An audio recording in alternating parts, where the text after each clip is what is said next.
Hi guys, എല്ലാവർക്കും നമസ്കാരം. ഞാൻ എല്ലാവരെ പോലെ നിങ്ങളെപ്പോലെ കൂലിപ്പണിയെടുത്ത് ജീവിക്കുന്ന ഒരാളാണ്. പക്ഷേ എന്ത് ചെയ്യാൻ, നമ്മുടെ സമയദോഷം. പണിക്ക് പോയിട്ട് വരുമ്പോൾ എന്തോ ഒരു ചെറുതായിട്ടൊരു മുള്ളു തെറിച്ച മാതിരിയായി. ഇപ്പോൾ കുറച്ച് ആയുർവേദ മെഡിസിനൊക്കെ ആക്കി ഇങ്ങനെ ഇരിക്കുന്നു. ഇതാണ് കാലിൻ്റെ അവസ്ഥ. പിന്നെ എന്താ പറയുക, മഴക്കാലമല്ലോ അല്ലേ. ചെറിയൊരു കുഞ്ഞു വാവ, പണിയില്ല, 1 മാസത്തോളമായി പണിയെടുക്കാതെ. പിന്നെ അതുപോലെ തന്നെ ഇതാണ് നമ്മളെ ചെറിയൊരു വീട്, കാര്യങ്ങൾ, കുഞ്ഞോസ് എല്ലാ ടൈമല്ലേ അച്ഛൻ്റെ ഒന്നിച്ച് തന്നെ.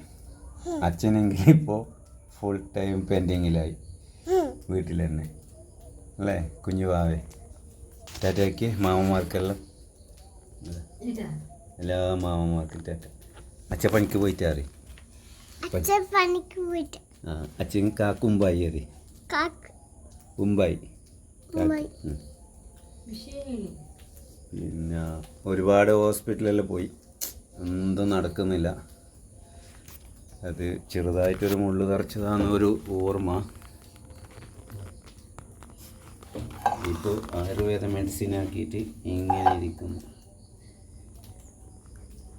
കാലിൻ്റെ അവസ്ഥ ശരിയായി കാണിക്കാൻ പറ്റിയിട്ടില്ല. പിന്നെ ഇങ്ങനെ ഒരു അസുഖം ആർക്കും വരരുത് എന്നാണ് പറയുന്നത്. കാരണം ഹോസ്പിറ്റലിൽ പോയി അത് ഫുള്ള് ചെക്കിങ് എല്ലാം ആക്കി. അതിനകത്തൊന്നുമില്ല, വെറുതെ ഒരു ചെറിയ സർജറി നടത്തി 10-20 ദിവസത്തോളം ഹോസ്പിറ്റലിലായി. പിന്നെ കുഞ്ഞു അല്ലേ, കുഞ്ഞു എന്താക്കും കാക്കും പോയതല്ലേ, സാരില്ല, പോവും അല്ലേ, പോവും. തമ്പാച്ചി ഉണ്ട് തന്നെ, അച്ഛനെ കാക്കുമ്പ് പോവും. തമ്പാച്ചി കഥ തന്നെ.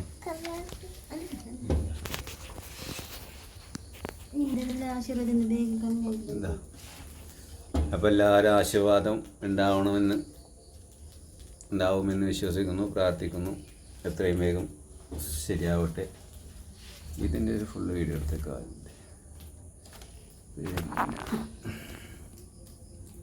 ഇതാണ് കാലിൻ്റെ അവസ്ഥ.